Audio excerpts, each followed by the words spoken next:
Hello, this is part one of my Pokemon Omicron full game speedrun in 9 hours, 43 minutes, 57 seconds ish. I think that was right. So this commentary series will be broken into 9 parts. I've indicated which part or what part of the run each section of the commentary will cover on my YouTube channel. So here's part one. So we're going to be doing the first 6 splits we see here all the way up to Graham. And well, let's get started. So Pokemon Omicron is a fan game made with RPG Maker. It runs pretty much as its own separate program and plays very similarly to most Pokemon games. So you see right at the beginning here, I'm just setting up some of the options. So setting the text speed to fastest, turning off all the battle animations, and making the battle style to set, because I'm not going to be switching Pokemon. We'll see later towards the end of the run. I will be turning that to switch, but for the most part it'll be at set. And then I set my controls. There's also a very nifty quick save button, which I'll be using in this run to avoid disaster as we go through. So here's the opening cutscene. Choose the girl. It's only a few frames slower to choose the girl, so it doesn't really matter. And I set my my name to be one letter. And there's a few options. There's a challenge mode option as well, so I do try to do solo mode runs as well. I have one of those on my channel. There's an option to set that there. And we can set an option for a rival to have what's called swag. And I think that's just, I believe it's more text if you have that option set. So here's just the opening cutscenes. So essentially, Team Olympus in Omicron and Team Asgard in Zeta, which is the complementary game to this one, have taken over, and they're trying to take over the region, I guess, with a bunch of legendary Pokemon. So meet up with Professor Oak, and we go and get our Pokemon from him.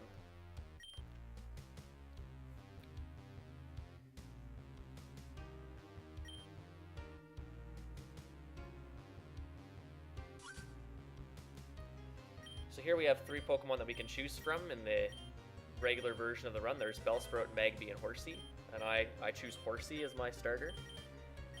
I'd only use Horsey as a main for one fight, and then he becomes an HM slave for the rest of the, well, for the next 5 hours or so of the run.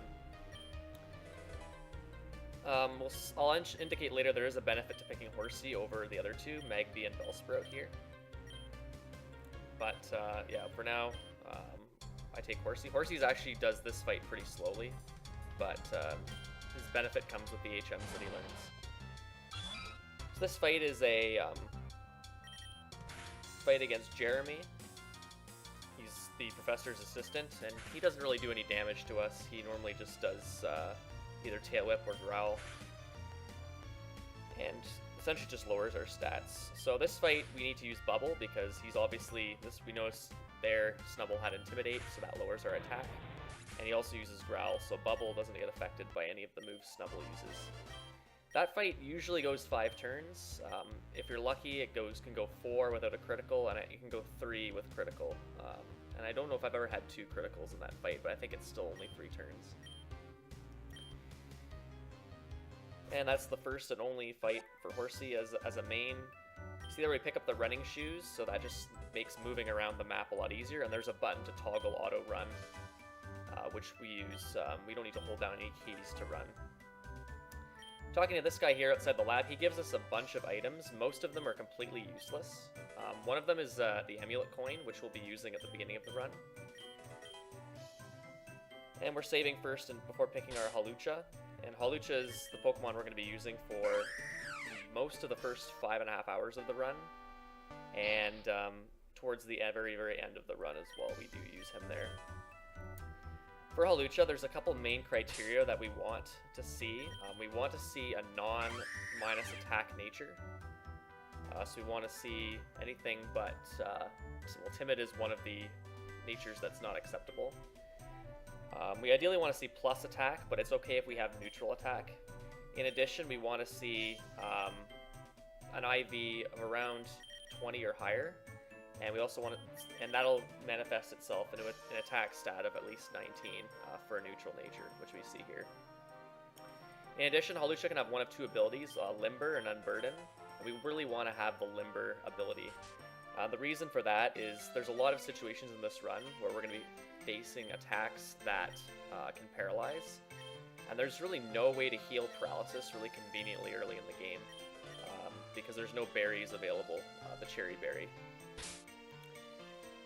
See here, we're actually picking up the Bellsprout from Jeremy, and we're saving because we need to check its nature as well, because we're going to be using this Bellsprout a little ways down the road. So the Bellsprout can't have a minus special attack nature, so we want to have either a neutral or a plus special attack nature. And that's pretty much the only stat we care about. We do check its IV as well, because in this game we can change IVs in certain situations. So if the Bellsprout has a really good special attack IV to start with, we don't need to make that adjustment. In that case, the special IV, attack IV rather, was pretty high. It was, I think, 26. Which is relatively low enough. It's not close to 31, so we really want to boost that one up later. So IVs run from 0 to 31, so we want to have best IV possible. So the IV changer, which we'll see later, boosts the attack to 30, or the IV to 31 if we have an IV stone. Just back to the man in green, which we got Hawlucha from. We also pick up the amulet coin. There's an Aerodactyl Mega Stone we grab as well, which is useful for solo mode because that run is done with Aerodactyl. And we also pick up a Noibat, which is another slave. He'll be learning Cut and Fly in this run. So now we're into our first fight. Hawlucha starts with 4 moves. It knows Tackle, Hone Claws, Karate Chop, and Detect. We never use Detect. The other 3 moves we all use. Unfortunately, to start, we don't have any good way to kill that Wurmple because we don't have any super effective moves. So we have to use Tackle, and it can poison us right there. If we do get poisoned by Wurmple, we have to actually go back and heal at the center. We can't survive the rest of these battles while poisoned. The Pidgey usually dies in 2 hits to Karate Chop, but that time it died in 3. So that's why I checked my stats, just to make sure I had a good enough attack, and it just, maybe that Pidgey had a good defense IV. Who knows? So this fight, second fight, is pretty much the same. We just unload a bunch of tackles on this Wurmple, and we're actually at really low health. I usually don't have this much damage taken this early, but I guess I had a few pretty bad rolls on the Pidgey and also the Wurmple, so that's what happened there. And you see there we pick up Wing Attack. So Wing Attack's a move we'll be using for the entirety of the run that Hawlucha is in. And you can see it's just one hits all of these bug types pretty quickly. So Wing Attack, even we're keeping it for the whole run. It's not a super powerful move, 60 base power, but it is stab because Hawlucha is a fighting flying type. So it's effectively 90 power, and we combine that with some attack boosting moves and items like Hone Claws or Swords Dance. It's a pretty powerful move. The reason we use Hawlucha for this run is really because we get him right off the bat. Very, very high attack stat and speed stat. Its defenses aren't super good, but if it can hit hard and quickly, it's pretty effective. And we also can pick up later in the run X Defense and X Special Defense if we need to boost defense. So this area here, Naragex Forest, the goal here is to get through here. Because we don't have any repels, we want to get as few encounters as possible. This run I do get pretty lucky, don't get too many of them. This is only the second one so far. I have gone through the forest on 0 encounters, but that's very rare. And most of these Pokemon we're going to see in the forest are really low level, they don't give much experience, so they're not really worthwhile to fight. Here we're picking up a few berries, picking up pecha berries, which can heal poison. Well, we're going to pretty much use them like antidotes. We don't ever really need to equip a pecha berry. Same thing with the orange berries, just to heal off a little bit of health. To sort of augment our stock of potions, which I didn't mention, but earlier in the first town I did buy 5 potions. So we talked to this guy, and this sort of opens up this cave, Wonder Cave. And once again, we have to go through this cave. We have to run from most encounters. We do have to catch one slave. I'll get to that after this fight is over, I think. And we have to fight about 8 or 9 trainers as we go through here. So most of these trainers will go down in one hit. Their Pokemon will go down in one hit. You saw that Tyrogue is weak to flying type moves. It usually uses Fake Out. I'm very surprised it didn't do that there. So we got a pretty fast fight. And this Whismur we use Karate Chop as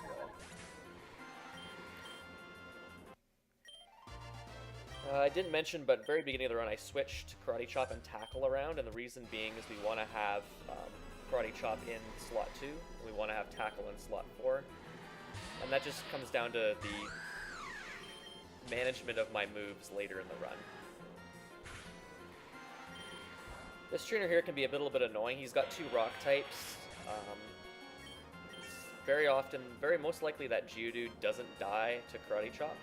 It's just got too high defense. And it can also have Sturdy. This Roggenrola never dies to Karate Chop, because first of all, it always has Sturdy, and secondly, it's got really high defense, so it usually takes 2 shots.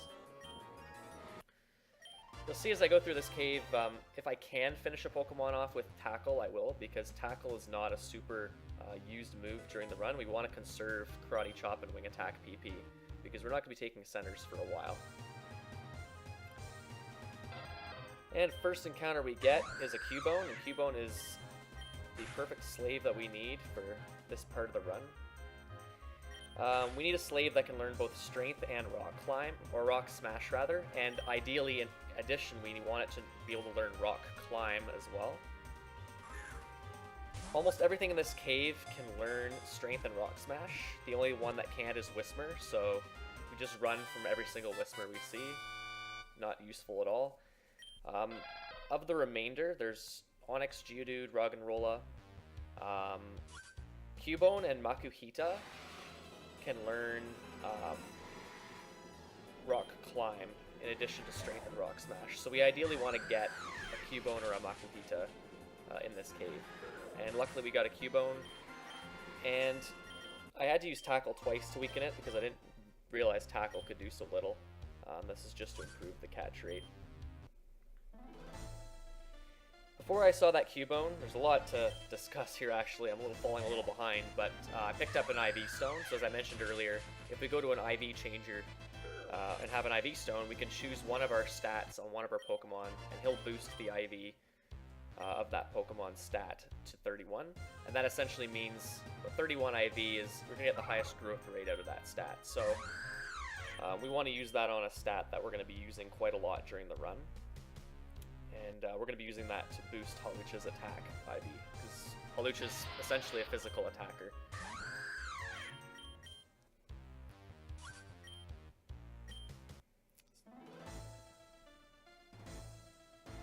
So this cave can be a little bit of a grind. We have to run from all encounters and just fight a bunch of scrubs here, most of whom go down in one hit relatively easily.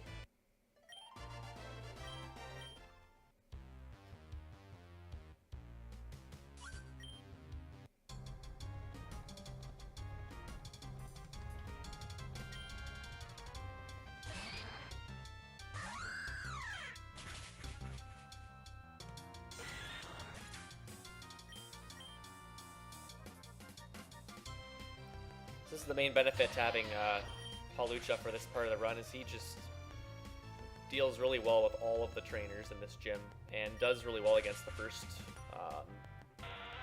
4 gyms as well. So Hawlucha is really ideal as a main for the early part of the run. You'll see in the solo mode run, I use an Aerodactyl. Aerodactyl really struggles against rock types, but does quite well against most other things. This Geodude only dies if I critical, so I'm really hoping to get one of those, and that damage is not enough for me to tackle, unfortunately, so we have to use a second Karate Chop.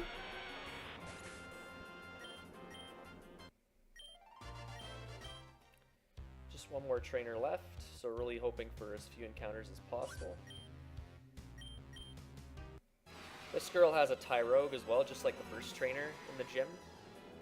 We're really hoping to not see him use Fake Out here. We're already on really low health. And again, we don't see Fake Out, so that's really good. So that fight goes really well. So here we're actually going to show, I'm actually going to show off using the quick save button. So there's actually a quick save button you can press, a hotkey you can press, which saves the game really quickly. You almost didn't even see it there pop up.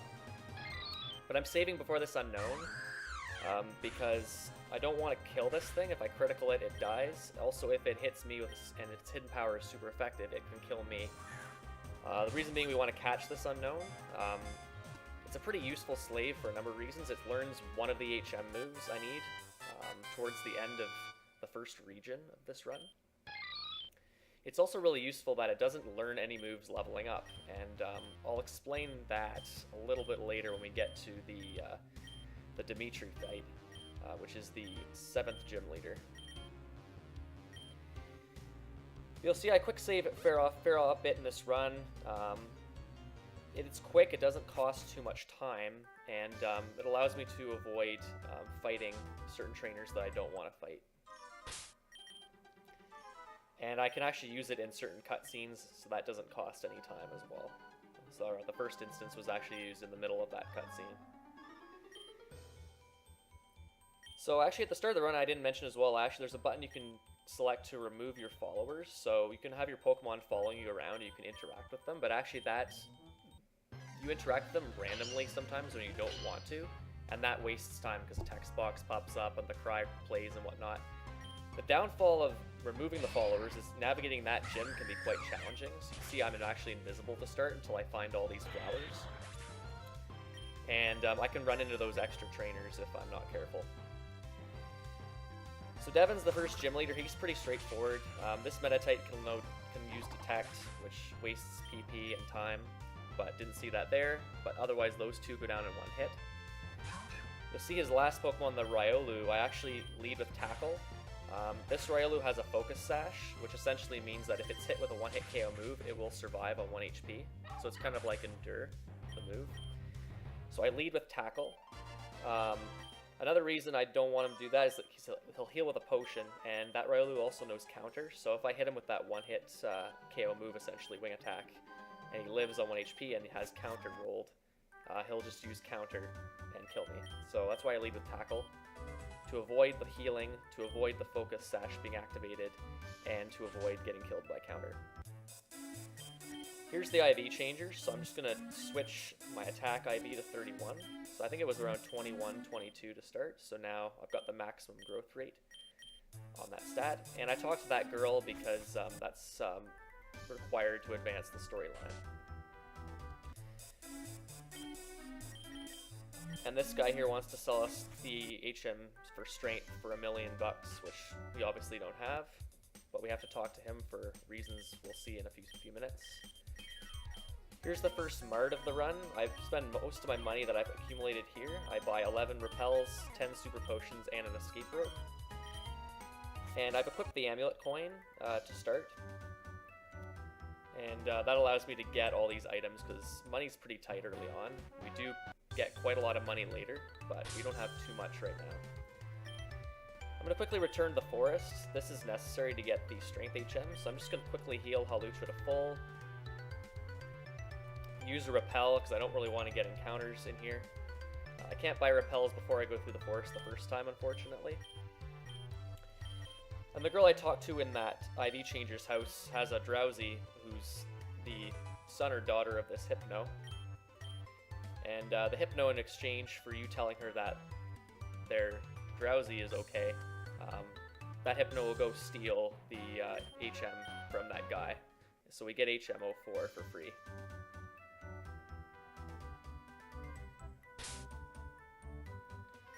Here's a quick menu. I'll be teaching Brick Break, which is the HM I picked up from Devon. I teach that to Hawlucha. That's a really great move. 75 base power, physical stab fighting type move. So really strong move this early in the game. And we also teach Strength to Cubone, and luckily we got a slave that has an empty slot for Strength, so we didn't have to write over a move, so that wastes time. I also used a Repel, because there's some grass coming up I want to avoid. Here's an area which has some really annoying spinners, or running trainers. We have to dodge them, so that's why I saved there. They can hit you, and they're not super fun to fight, and we need to really conserve our PP. We're kind of frozen here. The cutscene's sort of finishing up, so we have a chance to quick save for free there. And we want to avoid that scientist. He doesn't have a lot of great Pokemon, but we do fight this bug catcher. This is a new addition I added to the route. He's got 2 fairly high level bugs, which die in one hit and yield a lot of experience. So you see here, you almost gain an entire level's worth of EXP on that Butterfree. And then he sends out Beedrill second. And Hawlucha is just really fast, as well as having good attacks, so we outspeed both of them, so it's not much of a problem to fight. The reason why we fight this guy is the next fight we see. Not this guy, he was one we do not fight. So that's why I quick saved before trying to run past him. This old man is really annoying as well, but got past him. The next trainer's got 3 bird types, and they can be quite a pain in the ass to fight. The option is going down and fighting those 2 trainers there, and that's a double battle, and it's not a very pleasant double battle to deal with. So on this Pidgey, we have to set up 2 Home Claws to boost our attack and also our accuracy. So we're really hoping to see from this Pidgey is Sand Attack, because our accuracy is being boosted anyway. We do not want to see Gust. Gust is super effective, does quite a bit of damage. Quick Attack is okay, I guess. The Pidgey will die to Karate Chop. We're not going to teach Aerial Ace. Aerial Ace is same power as Wing Attack, but it's got less PP, so it's not worth it. The main reason why we use a second Hone Claws is so that we can kill the Staravia in one hit, even though it has Intimidate. Sometimes it can live, and it can be quite trolly if it does. And this Spearow will also die in one hit to Wing Attack as well. If we manage to not kill the Staravia, it can kill us with Wing Attack, so it's a pretty scary fight. But that fight is fairly straightforward to get through, and having that extra experience from the Beedrill and Butterfree fight really makes a difference. This guy's got 2 pretty weak normal types. They go down in one hit. Unfortunately, this Patrat uses Detect, which wastes a Karate Chop PP.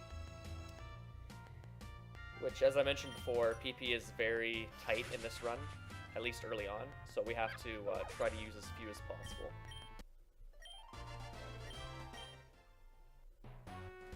We could maybe Wing Attack those guys. So I essentially, how I routed this is I try to use moves that will, first of all, kill Pokemon in one hit.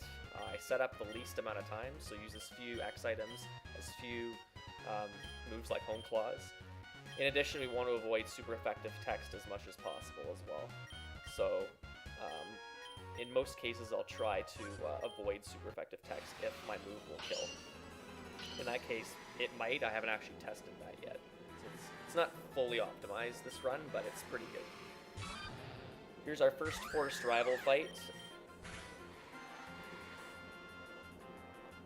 This Totodile only dies if we critical, and we have to 2-shot him, so luckily we got Leer, so we didn't take any damage. He has Smoke Screen, which accuracy drop is quite annoying to deal with. And then we can just one-hit the Bellsprout as well. So the main benefit with choosing Horsey as our starter is we get the Bellsprout as the second Pokemon, which the Bellsprout is extremely important for the very end of the run. Right before the final fight in the entire run, so about 8.5 hours in, the Bellsprout is very useful. In addition, our rival has a Bellsprout, which is weak to Hawlucha's wing attack, so that makes it very useful. Here we're picking up a bunch of berries, so as I mentioned before, money's a bit tight. We can't really afford to buy a bunch of status healing items, so a lot of these berries will do a really good job at doing that. So here we pick up 4 Persian berries, which heal Confusion. These berries are the only berries, well, actually we do equip a Chesto berry as well, but the Persian berries are very useful in this run for healing Confusion. We do pick up a few Oran berries as well, just to give us a little bit extra breathing room on our healing items. We also pick up some more Pecha berries and a couple Chesto berries as well. So Chesto berries heal sleep. Which brings us to our second gym leader, which is Gideon. And Gideon is a grass type trainer. And once again, we have a type advantage in this fight. So his first Pokemon's a Chikorita. We have to set up 2 Hone Claws on this guy. Chikorita's got Poison Powder, Razor Leaf, and Headbutt. I can't remember what its 4th move is. We don't really want to see Poison Powder because that just wastes time with text and HP loss, and we have to heal that off at the end of the fight, so not super ideal. We really want to see Razor Leaf and Headbutt. But after 2 Hone Claws, we can one-hit the Chikorita without any difficulty. Next comes Leafeon. Leafeon will die in one hit to wing attack as well. Leafeon has quick attack, but didn't use it there.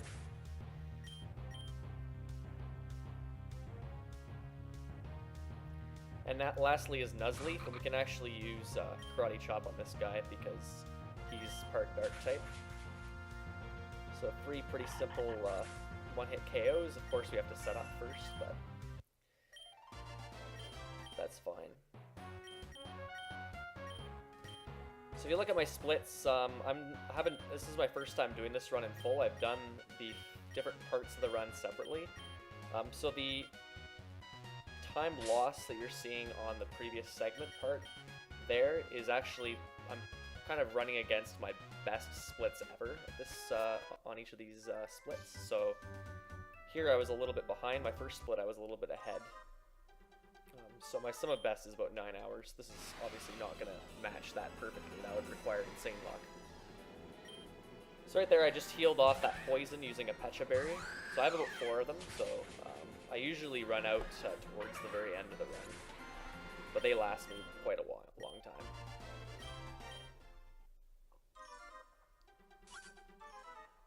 These trainers are all easy one-hit KOs. But the important thing to note in this run is there's no berries that can heal paralysis. I think there might be Lum berries, which heal any status ailment.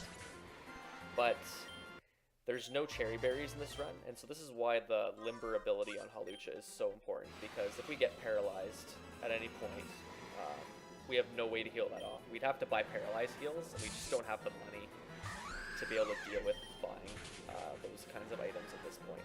Because we need super potions, we need repels. Those are the big items we need to buy.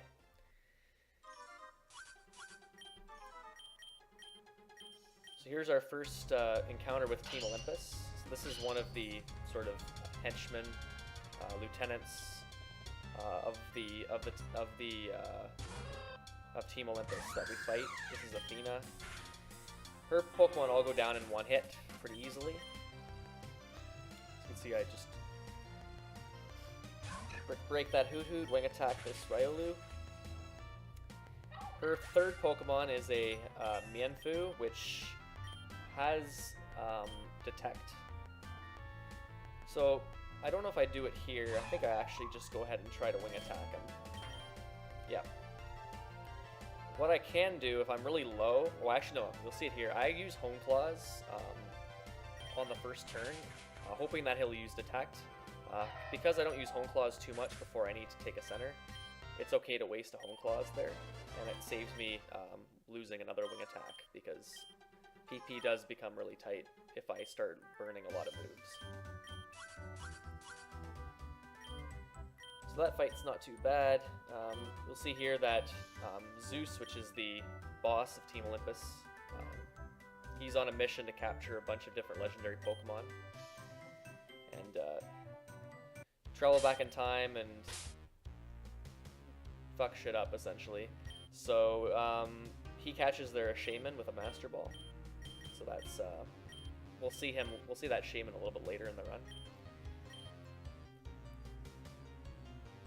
There we see a familiar face from, I believe, Pokemon Black is the trainer N. He pops up a couple times in this run, and we do fight him later on.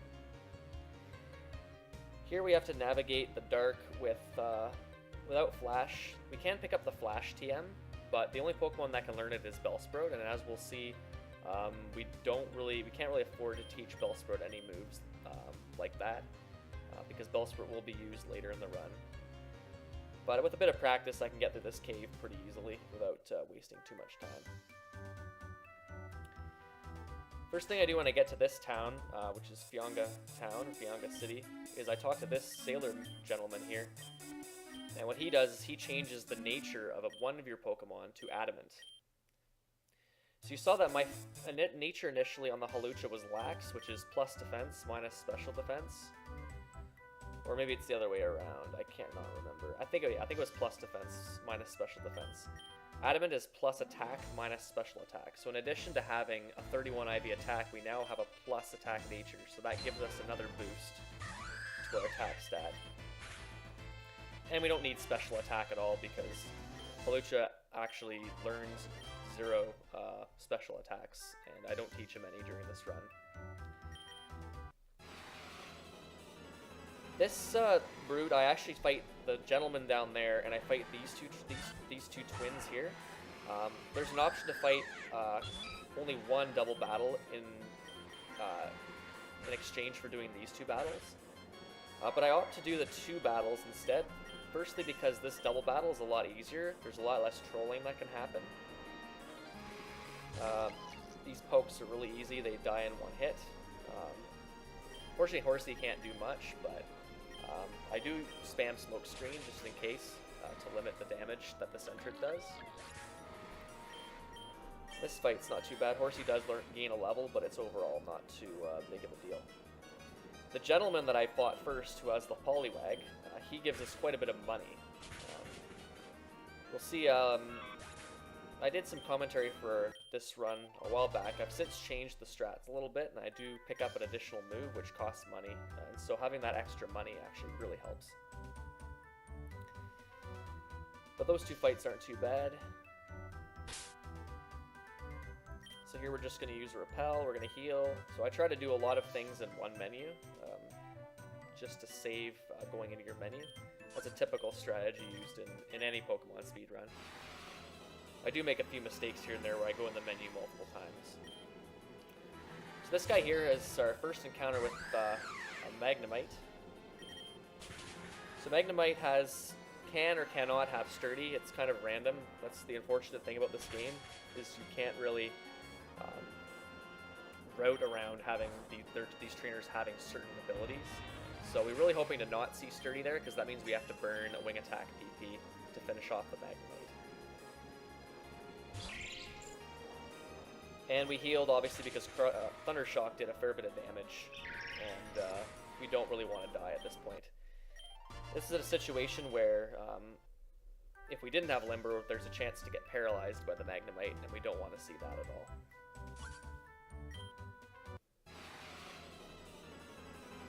So this guy here is pretty easy. He goes down, his 3 pokes all go down in 1 hit.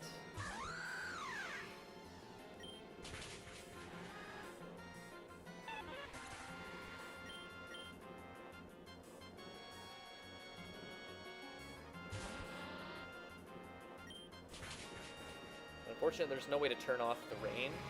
There's an item we're going to pick up later which allows us to remove any weather in the overworld, which can potentially slow down the battle. So rain isn't too bad, it's just 1 text box every turn, whereas something like hail or sandstorm can, not only it has text boxes, but can actually deal damage every turn. So we're going to take advantage of that a little bit later. This guy here, I believe he has to be a programming mistake by the creators of the game, because he has one Pokemon that's level 9.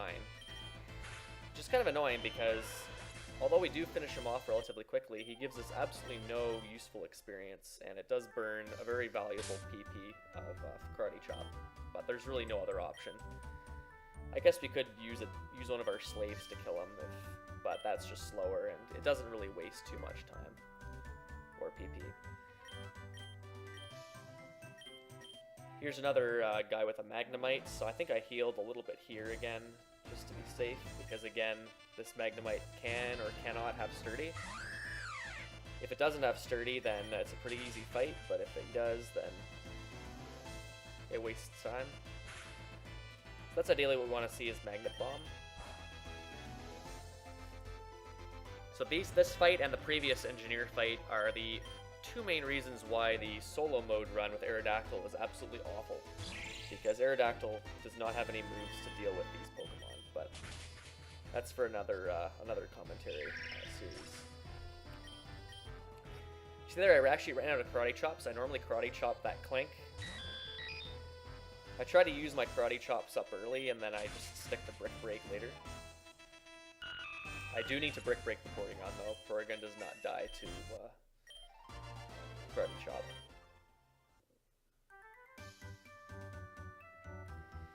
So this trainer here, I do a quick save before him.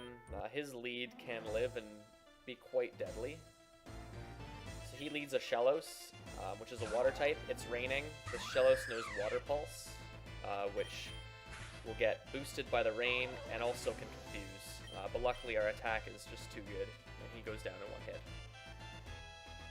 This Pikachu, its ability is static, and contact moves might cause paralysis, but luckily we have Limber, so another good reason to avoid the Unburden ability. This Burmy is another Pokemon that will troll with Protect. Here I use Hone Claws. We didn't get Protect that turn. It's possible that he uses it turn 2, but luckily we didn't see that, so a bit slow, but it was pretty safe when we saved ring attacks.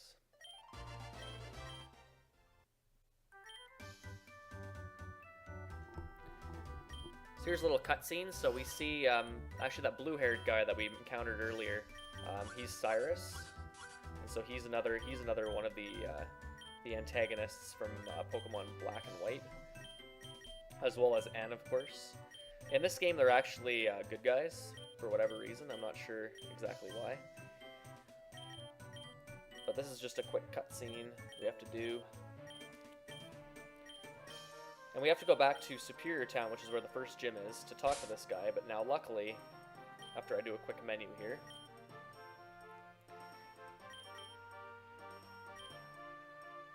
this menu I'm going to have to heal the full, equip a Persim Berry to heal Confusion.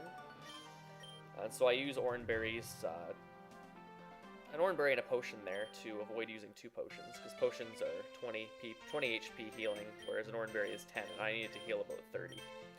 So we need to go back and talk to this guy who's in Superior City.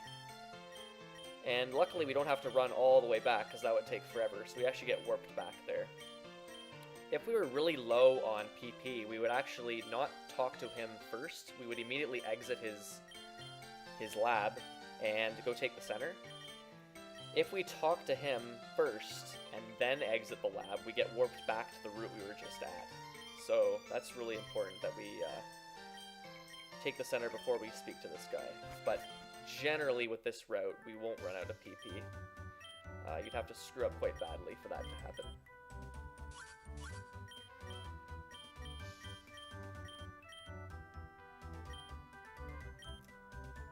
So here we see that it's supposed to be a town. This is the hometown of the character we're playing as, and it's been destroyed. So we have to kind of just work our way through these little rock climbs. And now we're entering a super collider, essentially. Here's where we get our second battle with the Team Olympus henchman. This is Apollo. I do a quick save as I'm entering there, which is really nice because as my character is walking down, I can do a quick save and that doesn't cost me any time at all. This guy can be quite the troll. She leads a Vulpix. We equipped a Persim Berry because this Vulpix has Confuse Ray. Vulpix also has Flame Burst, Will-O-Wisp, and Quick Attack. We want to see Quick Attack, ideally. Unfortunately, she used the worst possible move, which is Will-O-Wisp. Luckily, I picked up some Rost Berries earlier, right before I fought Jake, so I can heal that burn off. And then it uses Confuse Ray, which burns my Persian Berry. Now, while that seems useful so far, we're not out of the woods yet. So the next Pokemon's a Ponyta. This Ponyta almost always dies to Brick Break. I think right here it lives. I'm not sure. Yeah, it just lived on 1. And then it used Flame Charge. This did enough damage that this next Pokemon coming out, which is a Soul Rock, if we don't kill this thing in 1 hit, he kills me. So I use Brick Break, hoping for the critical.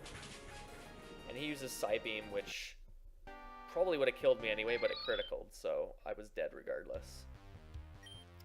So that fight went really bad. So ideally, we don't want to see the Persian Berry go on the Vulpix, because the Soul Rock always uses Psybeam.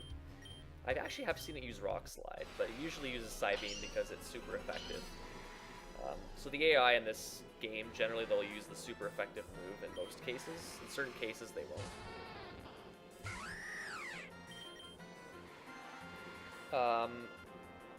It was really unfortunate that we lost. We got burned turn 1. We lost a bit of health there by the Vulpix. Then the Ponyta lived and did some damage to us. And then we just got killed by Psybeam. At that time, the Vulpix used Confuse Ray, burned the Persian Berry, and we killed him, and the Ponyta here dies in 1 hitting. So the only thing that can really kill us now is if we get criticaled by Soul Rock, or if he confuses us and we hit ourselves in confusion. So ideally, we just want to critical this. I don't think I've ever criticaled him, but the first time for everything. So yeah, Psybeam wouldn't have killed, actually. It would have come close, though. So that thing will go down in 2 Brick Breaks. So that wasted a little bit of time, so I lost about 2 minutes compared to my best split there, so that's pretty slow. And I think the best split was done with a different strat, so I think that it's really only about a minute time loss in total. Here we're over the course of the next 2.5 hours or so of the run, we're introduced to each of the Elite Four members. So that was Wilson, who we'll be fighting later on a couple times. Then we exit to this town and we head off into this route here. We YOLO that patch of grass. There's no use in using a repel, although there might be, I'm not sure. But I usually just YOLO that 1 patch of grass, and then I repel.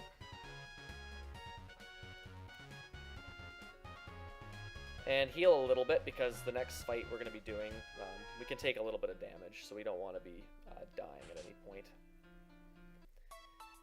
Here's our next town. We're stopping here to pick up 2 very useful items. The first is the Lucky Egg from this old guy in the Pokemon Center. And so Lucky Egg gives us 1.5 times more experience, which is really useful. And this guy here gives us a bicycle. So we're going to go do a quick menu here. We're going to equip the Lucky Egg. And luckily our berry was taken, so we don't have to waste text or go through the text of switching items. So equip the Lucky Egg and then use the bike, and then we kind of have to rub our way along the sides there to avoid hitting that trainer. And we're in a major sandstorm here, so we're going all the way up here to pick up the Go Goggles. This item's really useful. It removes any of the weather. And we're going to equip the bicycle and the Go Goggles onto the Q and W keys, which are the key item keys that we can use to register items.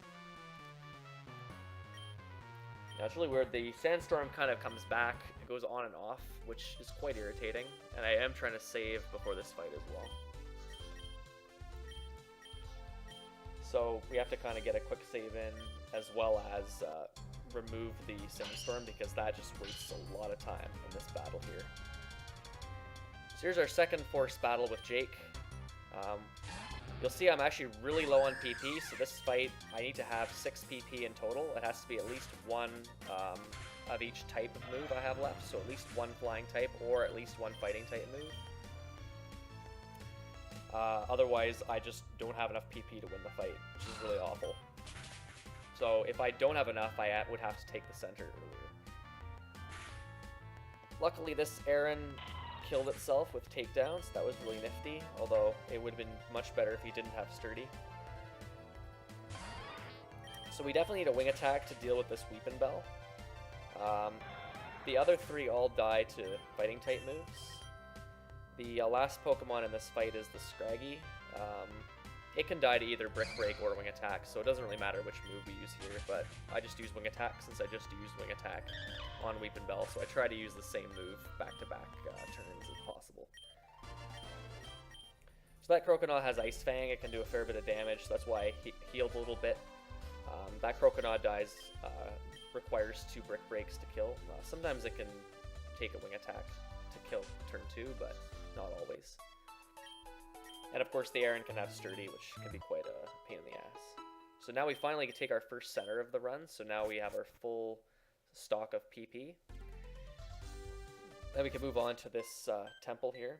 This temple is required to enter to get the 3rd gym leader to go into his gym. Here's a couple rotator trainers. We have to dodge them. Pretty straightforward. And there's 3 forced fights in this tower. All of them go down in 1 hit.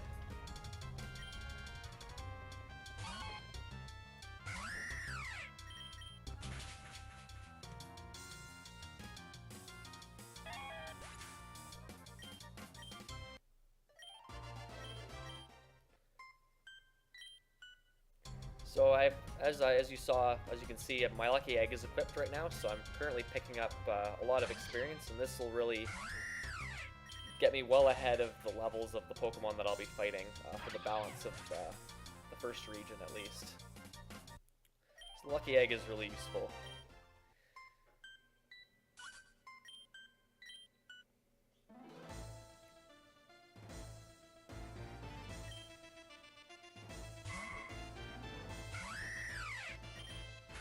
So you'll see here, after I beat this fight, I learn Flying Press. I actually don't teach it. Flying Press is a pretty interesting move. It's actually both flying and fighting type. And it's a pretty nifty move. I think only Hawlucha can learn this move, actually. But I don't use this move ever, and there's really not much practicality in using it, because very often I'll be using a fighting type move because a flying type move won't be useful, and vice versa. So it's not useful to have that move at all. Just a quick cutscene here with where we get to meet Jonathan, which is our 3rd gym leader. So we'll do a quick menu. We'll teach Cut to Noibat. You can see we can also teach Cut to Bellsprout. And Bellsprout would actually learn Cut without having to write over a move. But as we'll see much later in the run, towards the very end, we need to have that move slot available for Bellsprout. And we also use our one and only escape rope right there just to get out really quickly. And into the 3rd gym.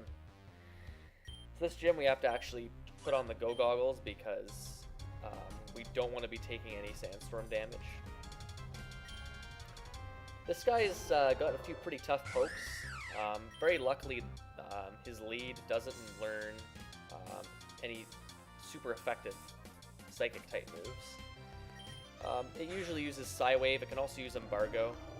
But if we set up a Hone Claws, it dies in 1 hit to Brick Break. We don't want to be taking too much damage here, if at all possible. This next Pokemon, a Solrock, won't die in 1 hit to Brick Break, so I just use 2 Karate Chops instead. And luckily, it too missed with Psywave. So that's a really good first 2 Pokemon in this fight. His 3rd poke is a Graveler, and we're really hoping that we don't see Sturdy here, because he can deal damage to us, and unfortunately I got Sturdy. And Rock Blast is an awful move because it's a multi-hit move, does about 12 damage each hit, so that would with assuming all 5 hit, that does about 2/3 of my health, which is pretty awful. Luckily, it only hit 3 times there. And so the puzzle for this gym is pretty straightforward. We just have to push a bunch of rocks, and luckily we don't need to use strength for that. It's just, I guess our player is strong enough to push them herself. And then we have to turn off the sandstorm again.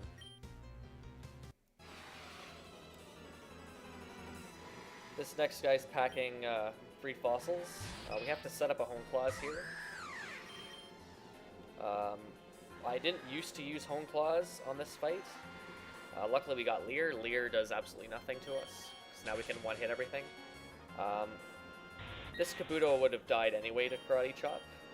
The Omanite, which comes out next, almost always lived the Karate Chop. So with the home clause now we can kill the Omanite in 1 hit, and it doesn't do any damage to us as well. And now we can actually use Karate Chop on the leap. I used to use Brick Break on it, but now we've effectively made Karate Chop as strong as Brick Break, so now we can just Karate Chop it. Because Karate Chop is 50 power, and Brick Break is 75. And the Home Claws boosts my power by 50%. Of my physical, or my physical attacking moves. Push a couple more rocks.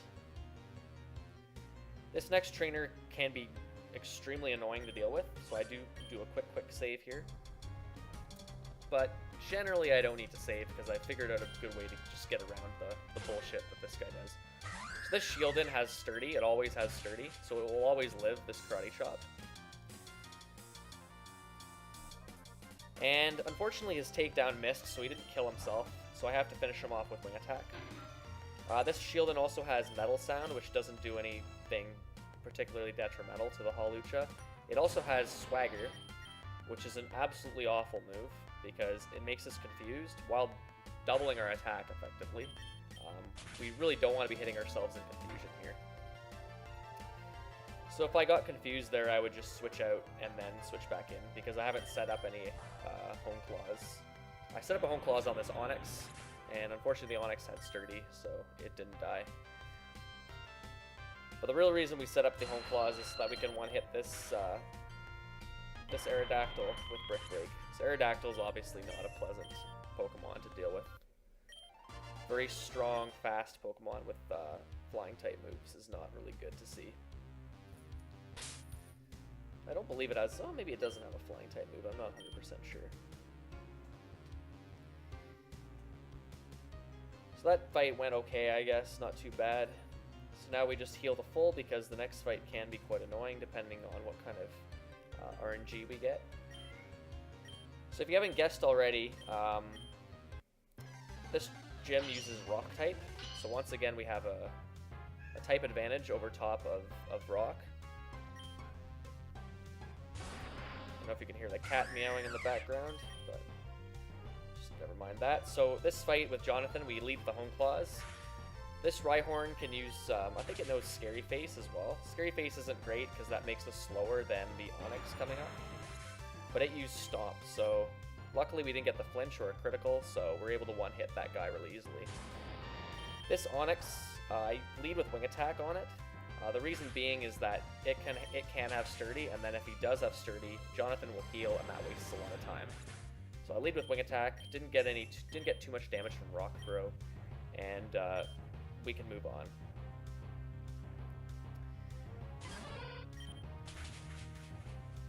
Larvitar's pretty weak. It goes down in one hit.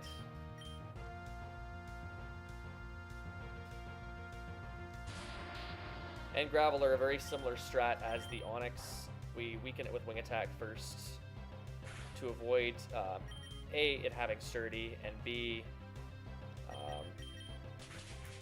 having it heal. So we just do that.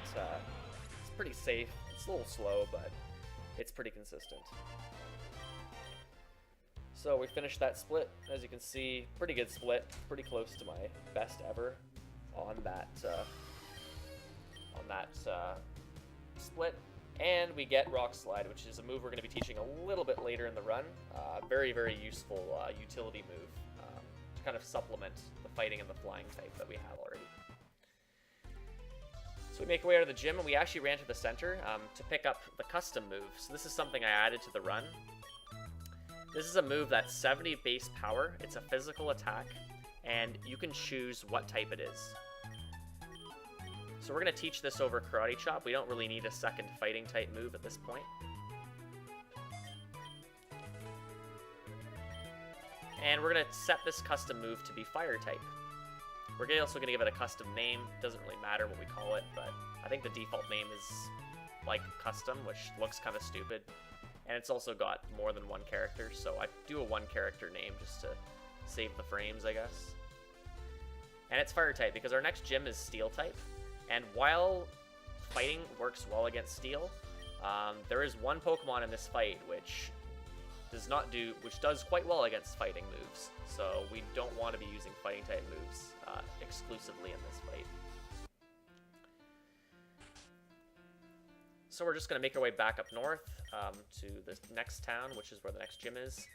And we're going to do our second big shopping trips. We're selling off the Aerodactylite, the Amulet Coin, and the Firestone we picked up earlier, as well as all our Pokeballs that are left. We're buying 21 Super Repels and spending the rest of our money on Hyper Potions. So we'll get about 20 of those. And that's it for shopping for now. We'll be doing a big shopping trip a little bit later. So then we make our way north. I use a repel here. I could YOLO a bunch of this grass, but it's just not worth that risk. It's just too many tiles. And because we taught cut earlier, Noibat already knows cut, and we're ready to enter the fourth gym. So this gym's pretty easy. There's just a bunch of warp tiles, which we just have to navigate our way through and make our way to the gym leader, who's actually a robot.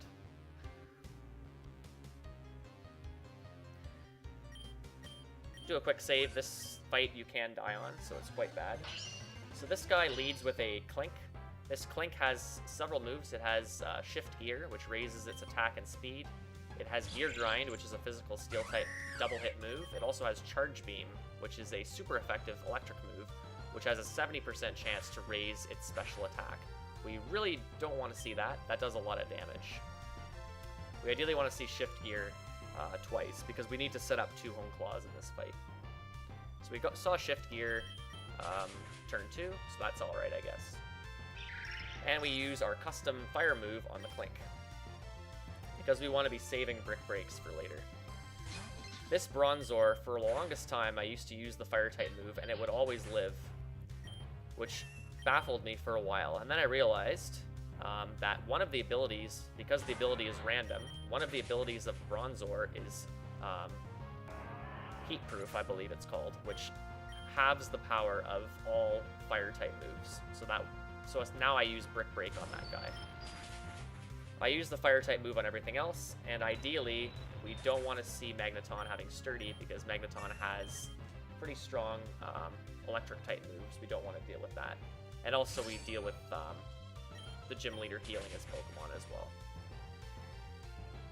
And this Hone Edge is part Ghost, so very good reason not to use any fighting type moves there, is that guy just does not die.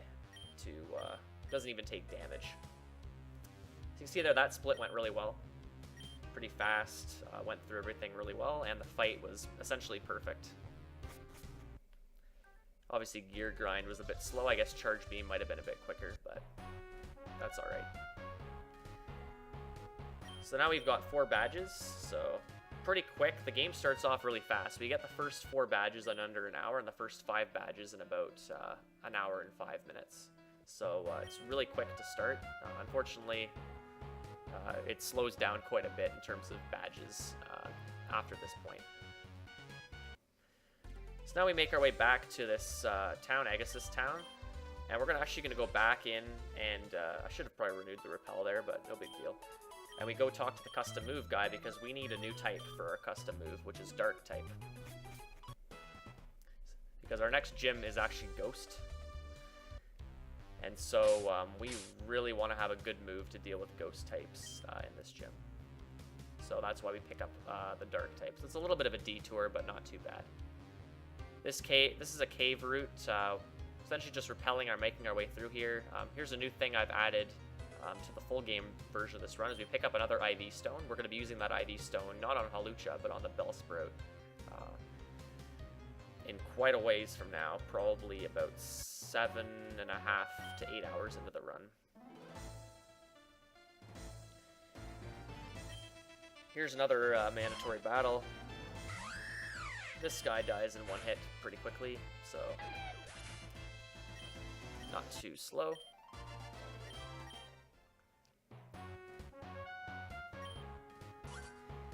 I saved before this girl. I did do a run where I accidentally used the wrong move on her and died, and it was awful to reset, so, but that was just a stupid mistake, so probably didn't need to save there at all. This fight I need to set up 2 Home Claws. This Beedrill will always die in one hit. This Beedrill's got Toxic Spikes, which does nothing to us. We're never going to be switching out. It also has Rage, which is probably the best move to see. It also has Twin Needle. Now, Twin Needle can poison, which can be quite irritating to deal with. Especially if our health is already low to start with, depending on how well that 4th gym leader went. So we don't really want to see Twin Needle. The 2 Home Claws are needed to one-hit that Ampharos. That Ampharos has Thunder Punch and can kill us from essentially full health. So we don't want to have that happen. The rest of these Pokemon all die in one hit. Now, one thing I forgot to mention is this trainer actually is optional.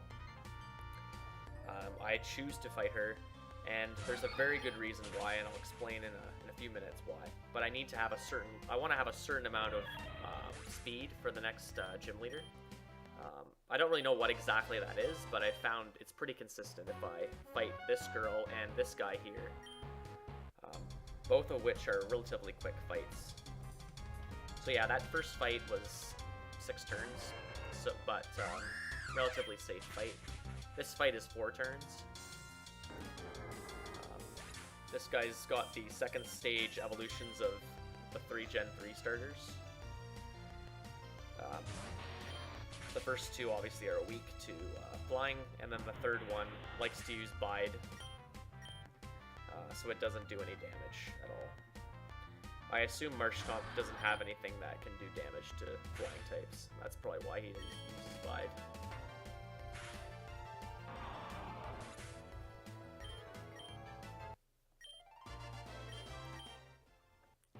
So now where we've gotten a little bit more experience, we should be good for the gym leader.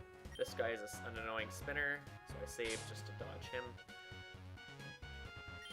Because once again, PP is actually quite tight for this part of the run, especially for our fighting type move and our custom move. Not so much for wing attack. This guy here's fairly easy. It's just 3 Brick Breaks. However, if his Magneton has Sturdy, which is the next Pokemon, and it criticals with Spark, I think it has. I'm pretty sure it has Spark. It can do some quite serious damage. Luckily, it just used Magnet Bomb, so that's relatively straightforward to deal with.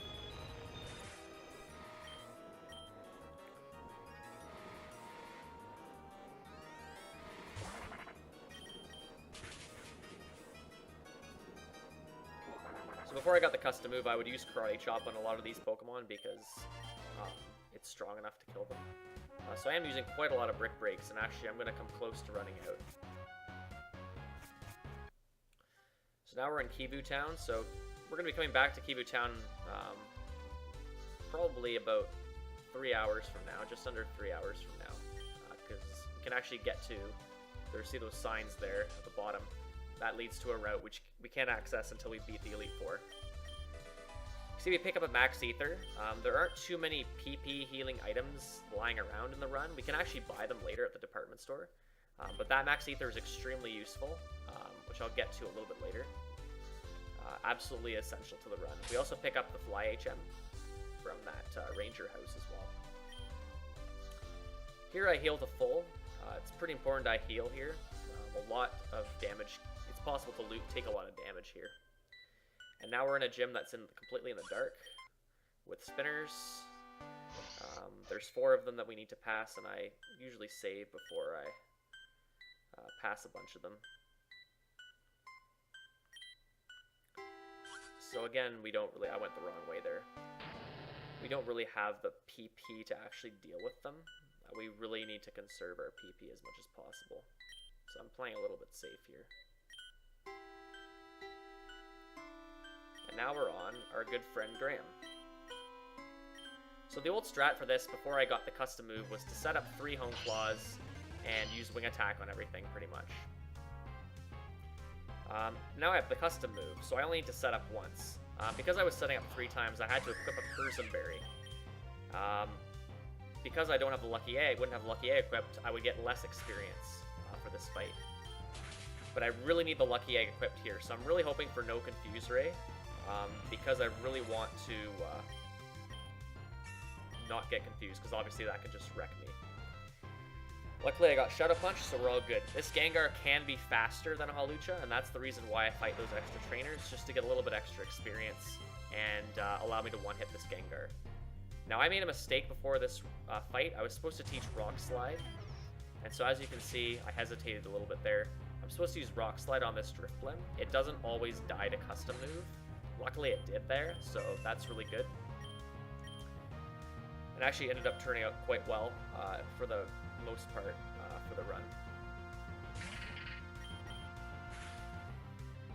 This Banette can have Shadow Sneak, so if I start doing a lot of damage to myself in Confusion, or the Haunter does a lot of damage, this Banette can do quite a bit of damage to us with Shadow Sneak. The Shedinja also has Shadow Sneak as well. But I elected to use Wing Attack there. That was because I used a custom move on Drifblim where I wasn't supposed to. So that's the 5th badge out of the way. So that split actually went really well as well. So the fight was pretty much perfect, other than the fact I didn't teach Rock Slide. So I probably saved time just because I didn't teach Rock Slide on this menu, but I'll just teach it on my next menu here. One really really silly thing that they did in this game is these gym trainers will still fight you even after you beat the gym leader, which is something you never see in a typical Pokemon game. Alright, so that's pretty much it for this part of the run. So stay tuned for part 2, where I'll cover the next 3 splits.